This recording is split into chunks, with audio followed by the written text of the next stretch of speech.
Freddie, how you doing? So, what made you want to get into coaching? Yeah, so getting into coaching and starting coaching, a lot of people found it very random that I wanted to do it. And I think a lot of people also didn't take it seriously. And I've heard people say that as well. Like, that isn't me making it up. I think there was a general reaction of like, who does he think he is? But everything I've done in esports has been an element of me wanting to understand the game better, wanting to understand things better for broadcast. So my journalism, my interviews, what I've been doing for 2 years there, that all started as an extension to learn more about the game, which would then further my commentary.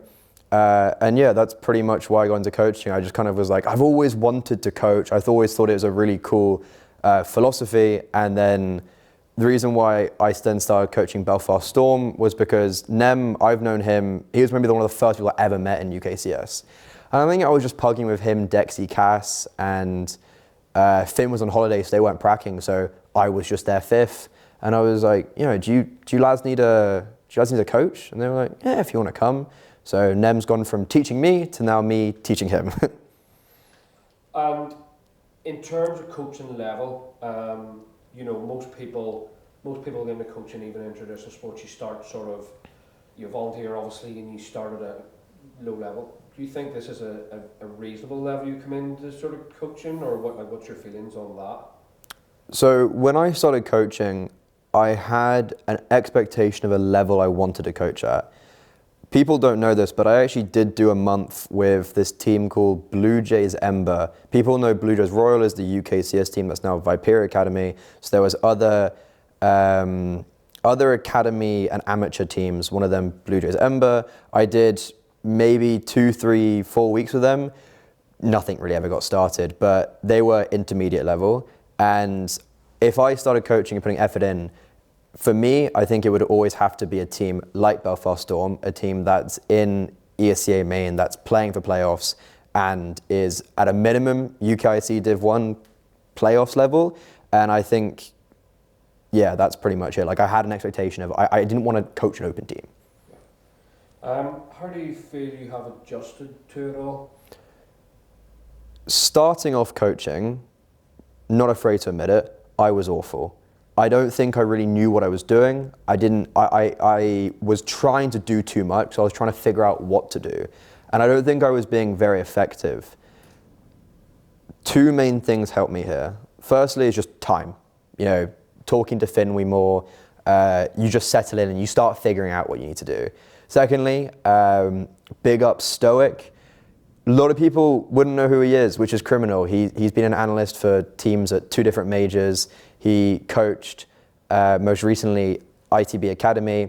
He sat me down one day and we spoke for hours, and he basically was just, I gave all my queries and he gave questions. And I think from that one conversation, the position where I am in coaching is because of him. And I really struggled at the start, and now I'm starting to get quite comfortable and find my footing, as I guess.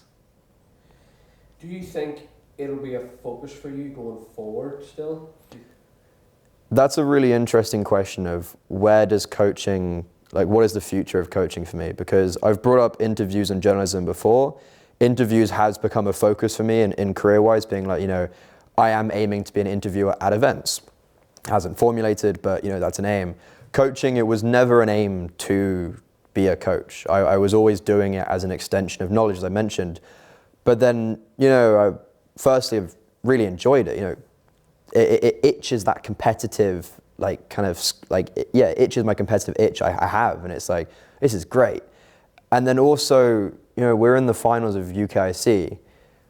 I feel like I've got a long way to go, but because of our success, it's kind of putting the question in my head of next year, do I want to actually coach? It would probably start off quite slow, being an assistant coach to a bigger team, but it's definitely something I've been thinking about recently. I'm not sure though, is the full answer. Yeah, so do you feel like it's maybe a box that's being ticked, or is it now it's like, well, actually, I've taken on the advice from other people, and as you say, I've started to find success, that you've got that itch for it, to be like, well, maybe there's an opportunity. You know, at the end of the day, you want to put as many knots to your belt as possible. So what do you feel you are at right now? I would hate to be known as the guy who coached, made one final, and that was it. I think there is a future of my coaching. Is it in a UKIC Div 1 team where it's part-time, or is it something more? Those are kind of the questions of like, if I go more, does that then become a priority over commentating? Those are answers that I haven't quite figured out yet, but this isn't like, I don't want this to just be it. Like I want a little bit more. So final one really would be, what are your expectations getting into Saturday then? I always put expectations on the lower end. I think if you aim too high, you're setting yourself up to be disappointed. And Saturday's a weird one because we beat Verdant not quite comfortably, but like we were always ahead in that game in the reg season. We played very well, and as people will figure out on Saturday, Verdant are not playing with their usual five. Divi's not playing, Art is Zorping, Leaf is playing. So, that kind of starts to sow the seeds of like, oh, okay, it's a weakened Verdant. We have that boot camp that will really help us.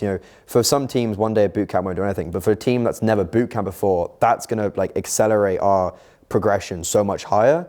And it makes me, sit there and think, being like, oh yeah, we could actually do this.